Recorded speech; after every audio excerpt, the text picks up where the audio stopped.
Namaste. Class 10th Mathematics NCERT syllabus. Chapter number 1 Real Numbers. Article number 1.3 Euclid's Division Lemma. Consider the following puzzle. A trader was moving along a road selling eggs. An idler who didn't have much work to do started to get the trader into a wordy duel. This grew into a fight. He pulled the basket with eggs and dashed it on the floor. The eggs broke. The trader requested the panchayat to ask the idler to pay for the broken eggs. The panchayat asked the trader how many eggs were broken. He gave the following response. ಒಂದು puzzle ಇದು. A trader was moving along a road selling eggs. ಒಬ್ಬ egg ಮಾರೋನು ರೋಡಲ್ಲಿ ಮಾರ್ಕೊಂಡು ಹೋಗ್ತಾ ಇರ್ತಾನೆ, ವ್ಯಾಪಾರಿ.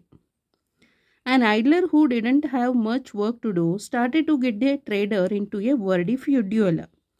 ಒಬ್ಬ ಆಲಸಿ ಅಂದರೆ ಸೋಮಾರಿಗೆ ಏನು ಕೆಲಸ ಇರಲ್ಲ, ಅವನು ಈ ಎಗ್ ಮಾರೋನ ಹತ್ರ ಮಾತಾಡ್ತಾ ಇರ್ತಾನೆ. ಅಂದರೆ ಮಾತಿಗೆ ಮಾತು, ದ್ವಂದ್ವವಾಗಿ ಆ ಮಾತಿಗೆ ಮಾತು ಜೋಡಿಸ್ತಾ ಇರೋದು, ಆ ಥರ ಮಾತಾಡ್ತಾ ಇರ್ತಾನೆ. This grew into a fight. He pull the basket with eggs and dashed it on the floor. ಮಾತಿಗೆ ಮಾತು ಬೆಳೀತಾ ಇರುತ್ತೆ, ಸೊ ಅದು ಫೈಟ್ ಕಡೆಗೆ ಟರ್ನ್ ಅಪ್ ಆಗುತ್ತೆ. ಆಗ ಐಡ್ಲರ್ ಏನು ಮಾಡ್ತಾನೆ, ಈ ಟ್ರೇಡರ್ದು ಎಗ್ ಬ್ಯಾಸ್ಕೆಟ್ ಇರುತ್ತಲ್ಲ, ಬ್ಯಾಸ್ಕೆಟ್ ಎಗ್ನ ಪುಲ್ ಮಾಡ್ತಾನೆ. ಪುಲ್ ಮಾಡಿಬಿಟ್ಟು ಅಲ್ಲಿ ಇರೋ ಎಗ್ಗನ್ನು ನೆಲದ ಮೇಲೆ ಹೊಡಿತಾನೆ, ರೋಡ್ ಮೇಲೆ ಹೊಡಿತಾನೆ, ಅದನ್ನು ನೆಲಕ್ಕೆ ಹೊಡಿತಾನೆ, ಆಯಿತಾ. The eggs broke. ಅವಾಗ ಏನಾಗುತ್ತೆ, ಎಗ್ ಎಲ್ಲ ಬ್ರೋಕ್ ಆಗುತ್ತೆ. The trader requested the panchayat to ask the idler to pay for the broken eggs. ಈಗ ಟ್ರೇಡರ್ ಏನು ಮಾಡ್ತಾನೆ, ಎಗ್ ವ್ಯಾಪಾರಿ ಏನು ಮಾಡ್ತಾನೆ, ಪಂಚಾಯತ್ ಅವ್ರಿಗೆ ರಿಕ್ವೆಸ್ಟ್ ಮಾಡ್ಕೋತಾನೆ, ಐಡ್ಲರ್ ಎಷ್ಟು ಎಗ್ನ ಬ್ರೋಕ್ ಮಾಡಿದ್ದಾನೆ ಅಷ್ಟು ಪೇ ಮಾಡಲಿಕ್ಕೆ ರಿಕ್ವೆಸ್ಟ್ ಮಾಡ್ಕೋತಾನೆ. The panchayat asked the trader how many eggs were broken. ಈಗ ಪಂಚಾಯತ್ ಅವರು ಟ್ರೇಡರ್ಗೆ ಕೇಳ್ತಾರೆ, ಎಷ್ಟು ಎಗ್ಸ್ನ ಬ್ರೋಕಪ್ ಆಗಿದೆ, ಎಷ್ಟು ಎಗ್ಸ್ ಬ್ರೋಕನ್ ಆಗಿದೆ ಅಂತ ಕೇಳ್ತಾರೆ. He gave the following response. ಆಗ ಅವನು ಅದಕ್ಕೆ ರೆಸ್ಪಾನ್ಸ್ ಮಾಡ್ತಾನೆ. If counted in pairs 1 will remain. So pair ಆಗಿ ಕೌಂಟ್ ಮಾಡ್ತಾ ಹೋದರೆ ರಿಮೈನಿಂಗ್ 1 ಉಳ್ಕೊಳ್ಳುತ್ತೆ. ಇಫ್ ಕೌಂಟೆಡ್ ಇನ್ ತ್ರೀಸ್ 3 ಆಗಿ ಕೌಂಟ್ ಮಾಡ್ತಾ ಇದ್ದರೆ 2 will remain. If counted in fours 3 will remain. If counted in fives 4 will remain. If counted in 6 5 will remain. If counted in 7 nothing will remain. ಅಂದರೆ ಪೇರಾಗಿ count ಮಾಡ್ತಾ ಹೋದರೆ 2 ಹಾಗೆ count ಮಾಡಿದ್ರೆ 1 remain ಆಗುತ್ತೆ. 3 ಆಗಿ ಕೌಂಟ್ ಮಾಡಿದ್ರೆ 2 ರಿಮೈನ್ ಬರುತ್ತೆ. 4 ಆಗಿ ಕೌಂಟ್ ಮಾಡ್ತಾ ಇದ್ದರೆ 3 ರಿಮೈನ್ ಆಗುತ್ತೆ. 5 ಆಗಿ ಕೌಂಟ್ ಮಾಡಿದ್ರೆ 4 ವಿಲ್ ರಿಮೈನ್. 6 ಆಗಿ ಕೌಂಟ್ ಮಾಡಿದ್ರೆ 5 ವಿಲ್ ರಿಮೈನ್. 7 ಆಗಿ ಕೌಂಟ್ ಮಾಡಿದ್ರೆ ನಥಿಂಗ್ ವಿಲ್ ರಿಮೈನ್, ಯಾವುದು ರಿಮೈಂಡರ್ ಇರೋದಿಲ್ಲ. My basket cannot accommodate more than 150 eggs. ಮತ್ತು ನನ್ನ ಬ್ಯಾಸ್ಕೆಟ್ 150 ಎಗ್ ಮೇಲೆ 150 ಎಗ್ ಮೇಲೆ ಹಿಡಿಯೋದಿಲ್ಲ, ಅಕಾಮಡೇಟ್ ಇಲ್ಲ, ಅದಕ್ಕೆ ಪ್ಲೇಸ್ ಇಲ್ಲ ಅಂತ ಹೇಳ್ತಾನೆ. So how many eggs were there, ಅಲ್ಲಿಗೆ ಎಷ್ಟು ಎಗ್ಸ್ ಇದೆ ಅಂತ ಹೇಳಬೇಕು ನಾವು. Let us try and solve the puzzle. Let the number of eggs be a ಅಂತ ಕನ್ಸಿಡರ್ ಮಾಡೋಣ. Then working backwards we see that a is less than or equal to 150. ಅಲ್ಲಿಗೆ egg less than ಅಥವಾ equal to 150 ಇರಬೇಕು.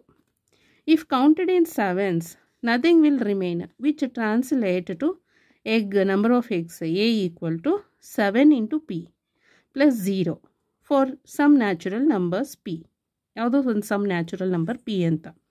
If counted in 6 ಆಗಿ count ಮಾಡ್ತಾ ಹೋದರೆ, so total number of x equal to 6 into q, some natural number, plus remainder is 5 for some natural number q is some natural number. If counted in 5s 5 ಆಗಿ count ಮಾಡ್ತಾ ಹೋದರೆ 4 will remain ಆಗುತ್ತೆ. It translates to number of x equal to 5 into W ಅಂದರೆ some natural number plus remainder is 4. If counted in 4 ಆಗಿ count ಮಾಡ್ತಾ ಹೋದರೆ 3 will remain. It translate to number of x equal to 4 ಆಗಿ count ಮಾಡಬೇಕು. How many times ಅಂದರೆ s times s natural numbers plus remainder is 3. If counted in 3 ಆಗಿ count ಮಾಡಿದ್ರೆ it translate ನಾವು total number of x equal to 3 ಆಗಿ count ಮಾಡ್ತಾ ಇರೋದು. So T is times the some natural number plus remainder is 2. If counted in pair ಆಗಿ 2 ಆಗಿ count ಮಾಡಿದ್ರೆ 1 will remain. It translate to a equal to 2u plus 1. u is some natural number. That is, in each case we have a and a positive integer b. In our example, b takes values 7, 6, 5, 4, 3 and 2 respectively, which divides a and leaves a remainder r in our case. ಅಂದರೆ a ಇದು total number of X divided by B ಎಷ್ಟು 7 ಆಗಿ count ಮಾಡೋದು, 6 ಆಗಿ count ಮಾಡೋದು, 5, 4, 3, 2 ಆ ಥರ. Which divides ಎನ ಡಿವೈಡ್ ಮಾಡಬೇಕಿದು ಆ್ಯಂಡ್ ಲೀವ್ಸ್ ರಿಮೈಂಡರ್, ಇಲ್ಲಿ ಕೋಶೆಂಟ್ ಬರುತ್ತೆ ಮತ್ತು ರಿಮೈಂಡರ್ ಎಷ್ಟು ರಿಮೈಂಡರ್ ಇದೆ ಅದು ರಿಮೈಂಡರ್ ಈಸ್ 0. ಯಾವ ಕೇಸಲ್ಲಿ 7 ಆಗಿ ಕೌಂಟ್ ಮಾಡ್ತಾ ಹೋದರೆ ರಿಮೈಂಡರ್ ಈಸ್ 0. 6 ಆಗಿ ಕೌಂಟ್ ಮಾಡ್ತಾ ಹೋದರೆ ರಿಮೈಂಡರ್ ಈಸ್ 5 ಆಗಿ ಕೌಂಟ್ ಮಾಡ್ತಾ ಹೋದರೆ ಎಗ್ನ 4 ಇಸ್ ದಿ ರಿಮೈಂಡರ್. 4 ಆಗಿ ಎಗ್ನ ಕೌಂಟ್ ಮಾಡ್ತಾ ಹೋದರೆ 3 ಈಸ್ ರಿಮೈಂಡರ್. 3 ಆಗಿ ಕೌಂಟ್ ಮಾಡ್ತಾ ಹೋದರೆ ಎಗ್ಗನ 2 ಈಸ್ ರಿಮೈಂಡರ್. 2 ಆಗಿ ಕೌಂಟ್ ಮಾಡ್ತಾ ಹೋದರೆ ಎಗ್ಗನ remainder is 1. That is smaller than B ಆಗಿರುತ್ತೆ. Remainder is always less than B. The moment we write down such equations, we are using Euclid's division lemma, which is given in theorem 1.1. Getting back to our puzzle, do you have any idea how you will solve it? Another idea? Yes, you must look for the multiple of 7 which satisfy all the conditions. One condition ಏನು ಮಾಡಬೇಕು, less than 150 ಇರಬೇಕು. ಗೊತ್ತಾಯ್ತಲ್ಲ, number of eggs, total number of eggs less than 150. ಇನ್ನೊಂದು conditions ಏನು ಅಂತ ಹೇಳಿದ್ರೆ, so for the multiples of 7 which satisfy all the conditions by trial and error using the concept of LCM you will find he had 119 eggs. So ಇದು ಹೇಗೆ ಅಂತ ಹೇಳಿದ್ರೆ ನೋಡಿ, ಇಲ್ಲಿ we need to find the LCM of 2, 3, 4, 5 and 6 because 7 ತೊಗೊಳಕ್ಕಾಗಲ್ಲ, reminder is 0 ಬಂದಿದೆ.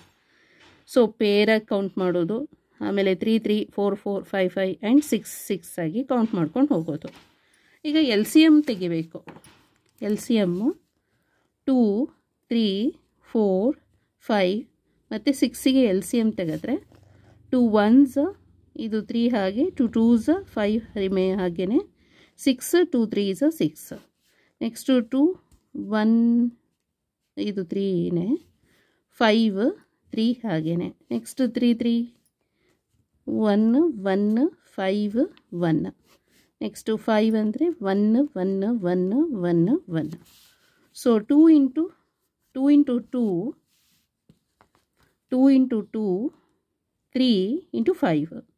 2 2s are 4, 4 3s are 12, 12 5s are 60. So LCM is 60. Numbers which leave remainders 1 2 3 4 and 5 ಅಂದರೆ 2 2 ಆಗಿ ಕೌಂಟ್ ಮಾಡಿದ್ರೆ 1 ರಿಮೈಂಡರ್ ಬರುತ್ತೆ. 3 ಆಗಿ ಅಂದರೆ 2 ರಿಮೈಂಡರ್. 4 ಆಗಿ ಕೌಂಟ್ ಮಾಡ್ತಾ ಇದ್ದರೆ 3 ರಿಮೈಂಡರ್. 5 5 ಎಕ್ಸ್ ಆಗಿ ಕೌಂಟ್ ಮಾಡಿದ್ರೆ 4 ರಿಮೈಂಡರ್. 6 6 ಎಕ್ಸ್ ಆಗಿ ಕೌಂಟ್ ಮಾಡಿದ್ರೆ 5 will remainder. And which are less than 150 ಇರಬೇಕು. ಟೋಟಲ್ ನಂಬರ್ ಆಫ್ ಎಕ್ಸ್ 150 ಇರಬೇಕು. ಸೊ ಈಗ LCM ಎಷ್ಟು, 60. 60ನಲ್ಲಿ ಡಿವೈಡ್ ಬೈ 7 ಮಾಡೋಕ್ಕಾಗಲ್ಲ. ಅಂದರೆ 60 ಇದೆಯಲ್ಲ, ಡಿವೈಡ್ ಬೈ 7 ಆಗೋದಿಲ್ಲ. ಸೊ -1 ಮಾಡಿದರೆ 59 ಬರುತ್ತೆ, which is not divisible by 7. Next 62s ಮಾಡ್ಕೊಳ್ಳಿ. 62s ಅಂತ ಹೇಳಿದ್ರೆ 120. 120 - 1 ಅಂತ ಹೇಳಿದ್ರೆ 119, which is divisible by 7. So therefore number of x equal to 119. ಮತ್ತು ಎಲ್ಲ ಈಕ್ವೇಷನ್ಸಿಗೂ ಅದು ಮ್ಯಾಚ್ ಆಗುತ್ತಾ ನೋಡಬೇಕು. ಗೊತ್ತಾಯ್ತಲ್ಲ. ಸೊ ಎಲ್ಲ ಈಕ್ವೇಷನ್ಸಿಗೆ ಅದು ಸ್ಯಾಟಿಸ್ಫೈ ಆಗುತ್ತಾ ಅಂತ ಹೇಳಿದ್ರೆ ಫಸ್ಟ್ ಏನು ಮಾಡಬೇಕಿಲ್ಲಿ, ಎ 119 ಅಂತ ತೊಗೊಂಡಿದ್ದೀವಿ. ಅದನ್ನು 7ನಿಂದ ಡಿವೈಡ್ ಮಾಡಿದ್ರೆ ರಿಮೈಂಡರ್ 0 ಬರಬೇಕು. So 7 1s 7. ಓಕೆ, ಇಲ್ಲಿ 9 ಹಾಗೆ ಇಟ್ಕೊಳ್ಳಿ. ಸೊ ರಿಮೈಂಡರ್ ಇಸ್ 49 ಆಗುತ್ತೆ. ಸೊ 7 7s 49 ಆಯಿತು. So remainder is 0. So remainder 0 ಬಂತು. ಇದು ಸ್ಯಾಟಿಸ್ಫೈ ಆಯಿತು. 7ಇಂದ ಡಿವೈಡ್ ಆಗುತ್ತೆ. ಅಲ್ಲಿಗೆ 119 equal to 7 into 17 plus remainder is 0. Okay, ಇಲ್ಲಿ first one 119 equal to 7 into 17 plus 0. Next 119 6ಇಂದ ಡಿವೈಡ್ ಆಗುತ್ತಾ ನೋಡಬೇಕು. 6ಇಂದ ಡಿವೈಡ್ ಆದರೆ ರಿಮೈಂಡರ್ ಎಷ್ಟಿರಬೇಕು? ರಿಮೈಂಡರ್ ಇಸ್ 5 ರಿಮೈಂಡರ್ ಬರಬೇಕು. ಸೊ 6 1s 6, ಇಲ್ಲಿ ಎಷ್ಟಾಗುತ್ತೆ? 5 9 ಆಯಿತು, 59 ಆಯಿತು. 6 6 36, 6 9s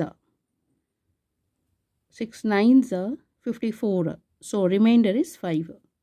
ಸೊ ಅಲ್ಲಿಗೆ 119 equal to 6 into 19 plus remainder is 5.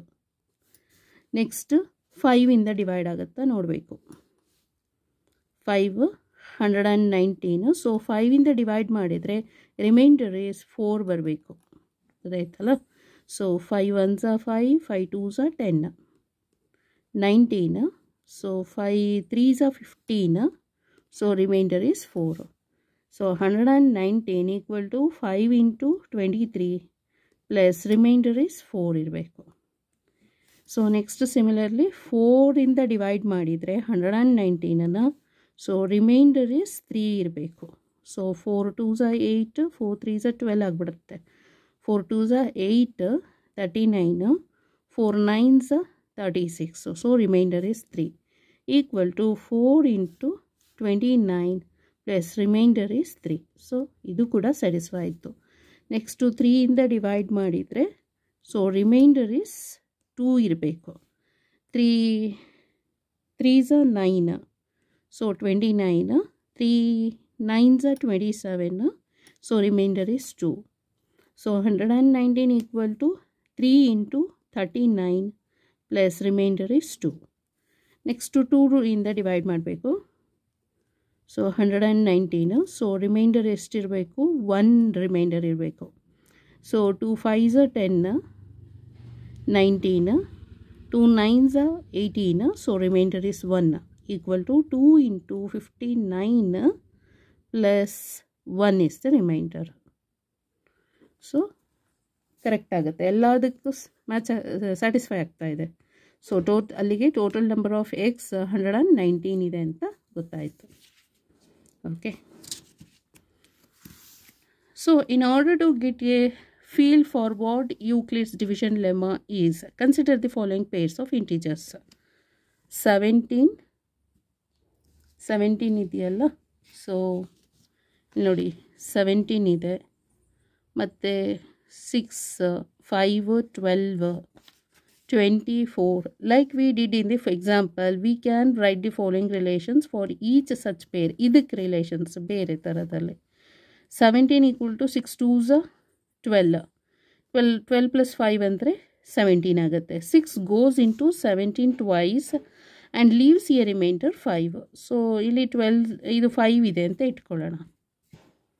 ಇದು A is 17, B is 6. So ಇದು 17 ಆಗಬೇಕು ಅಂತ ಹೇಳಿದ್ರೆ 6ಗೆ ಯಾವುದನ್ನಿಂದ ಮಲ್ಟಿಪ್ಲೈ ಮಾಡಿದ್ರೆ ಆಗುತ್ತೆ ನೋಡಬೇಕು. 6 2s 12 ಆಗುತ್ತೆ. ಈಗ 6 3s ಅಂತ ತೊಗೊಂಡ್ರೆ 18 ಆಗಿಬಿಡುತ್ತೆ. ಈಗ ಸಪೋಸ್ ಇಲ್ಲಿ ಪೇರ್ಸ್ ಆಫ್ ಇಂಟಿಜರ್ಸ್ ಕೊಟ್ಟಿದ್ದಾರೆ.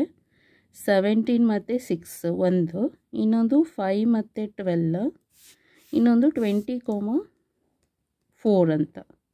ಸೊ ಇದು A, this is B, this is A, this is B, this is A, this one is B. So 17 ಆಗಬೇಕು ಅಂದರೆ 6 ಮಲ್ಟಿಪ್ಲೈ ಮಾಡಬೇಕು. 6 1s 6, 6 2s 12, 6 3s 18, 18 is greater than 17 ಆಗಿಬಿಡುತ್ತೆ. ಸೊ ಹಾಗಾಗಿ 6 2s 12 ತಗೊಂಡ್ರೆ reminder is 5 ಆಗುತ್ತೆ. ಅದಾಯ್ತಲ್ಲ. Next coming to this one. So ಇಲ್ಲಿ A is 5, ಇಲ್ಲಿ ಬಿ ಈಸ್ 12. ಸೊ ಅಲ್ಲಿಗೆ ಇದು 12 ಈಸ್ ಗ್ರೇಟರ್ ದ್ಯಾನ್ 5 ಇದೆ, ಗೊತ್ತಾಯ್ತಲ್ಲ. ಸೊ ಹಾಗಾಗಿ ಇದನ್ನು ಮಲ್ಟಿಪ್ಲೈ ವಿತ್ 0 ಮಾಡಿಕೊಂಡ್ರೆ ರಿಮೈಂಡರ್ ಈಸ್ ಇದು 5. ಸೊ 12 ಇಂಟು 0 ಮಾಡಿದರೆ 0, 0 ಪ್ಲಸ್ 5 ಇಸ್ 5. ನೆಕ್ಸ್ಟ್ 20,4 ಇದು 20, ಇಲ್ಲಿ 4. ಸೊ 4 5s 20 ಆಗುತ್ತೆ. So remainder is 0. ಓಕೆ, ಹಾಗೆ that is for each pair of positive integers a and b, we have found whole numbers q and r satisfying the relation. So a equal to bq plus r vary from 0 to b. Note that q or r can also be 0. Why don't you now try finding integers q and r for the following pairs of positive integers a and b. So ಇದನ್ನು find out ಮಾಡಬೇಕು ಇವಾಗ.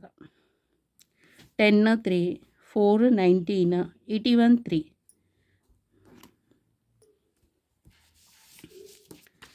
So next first one 10 ಮತ್ತು 3 ಇದು.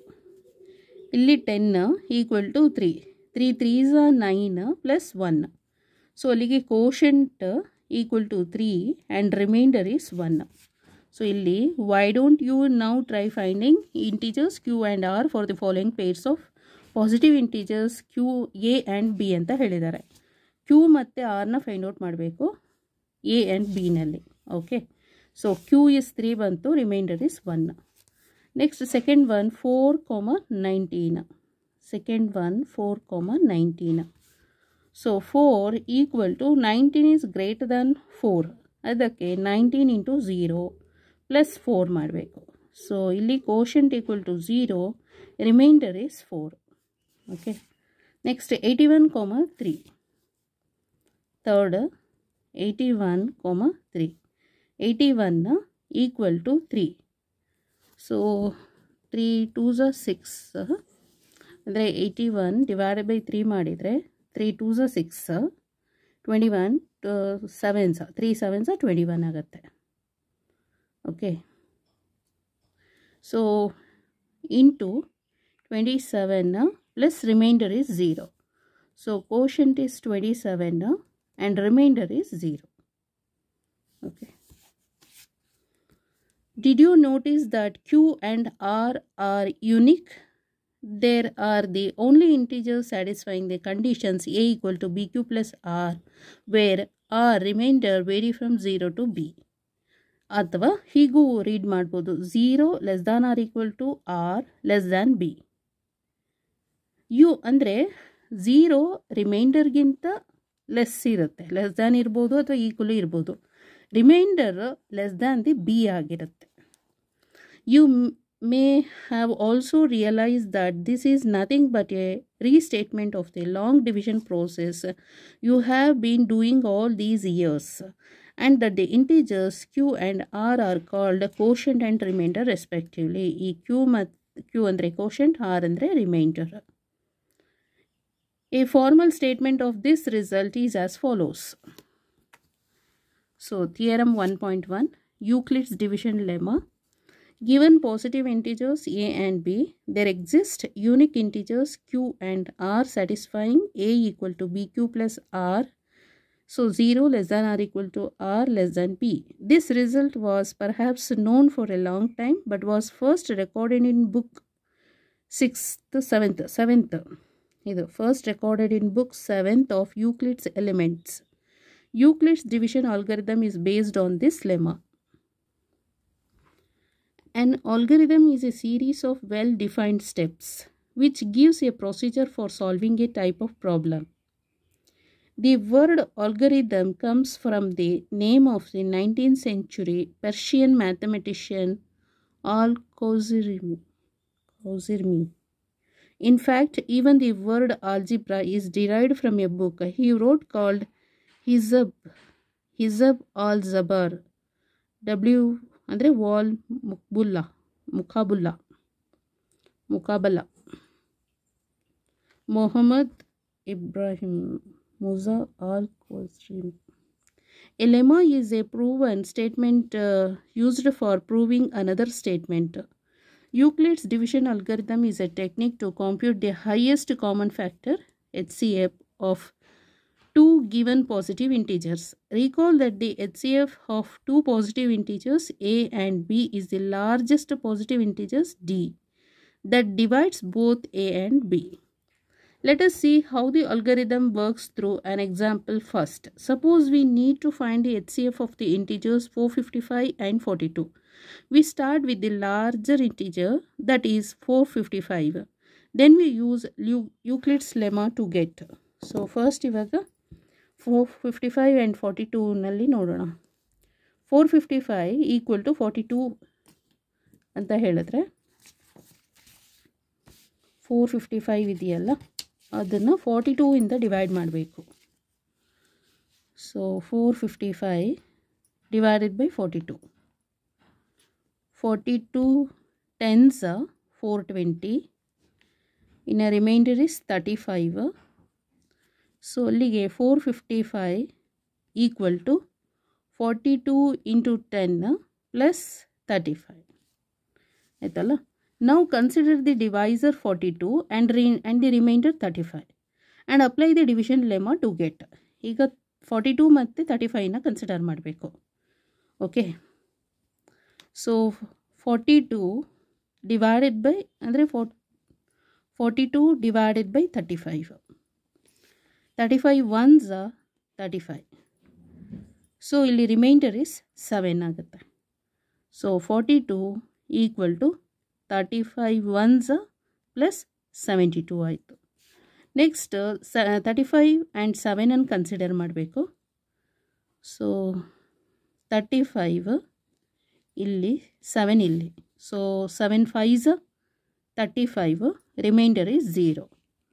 So 35 equal to 7 into 5 plus remainder is 0.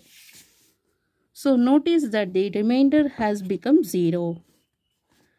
And we cannot proceed any further. We claim that the HCF of 455 and 42 is the divisor at this stage, that is 7. You can easily verify this by listing all the factors of 455 and 42. Why does this method work? It works because of the following result. ಇಲ್ಲಿಗೆ stop ಮಾಡಬೇಕು. ಈ method ಹೇಗೆ work ಆಗುತ್ತೆ ಅಂತಂದರೆ ಇದರ result ನೋಡ್ಕೊಳ್ಳಿ. So let us state Euclid's division algorithm clearly. To obtain the HCF of two positive integers, say C and D. With C greater than D, follow the steps below. Apply step 1. Suppose C is greater than D ಆಯಿತು ಅಂತ ಹೇಳಿದ್ರೆ, so following steps. Step 1. Apply Euclid's division lemma to C and D.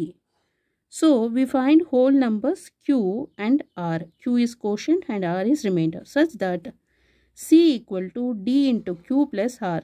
R vary from 0 to D. Step 2. If R equal to 0, D is the HCF of C and D. So suppose remainder 0 bantu anta heladre, D idiyalla is the HCF of C and D. If R not equal to 0, apply the division lemma to D and R. Remainder 0 baro tanaka idu process nadita irutte. Step 3. Continue the process till the remainder is 0. The divisor at this stage will be required HCF. So remainder 0 ಆಗೋ ತನಕ ಮಾಡಬೇಕು ಈ ಪ್ರೋಸೆಸ್ನ. ಗೊತ್ತಾಯ್ತಲ್ಲ. The divisor at this stage will be required HCF. This algorithm works because HCF of C, D equal to HCF of D, R, where the symbol HCF of C, D denotes the HCF of C and D, etc. Okay, thank you so much.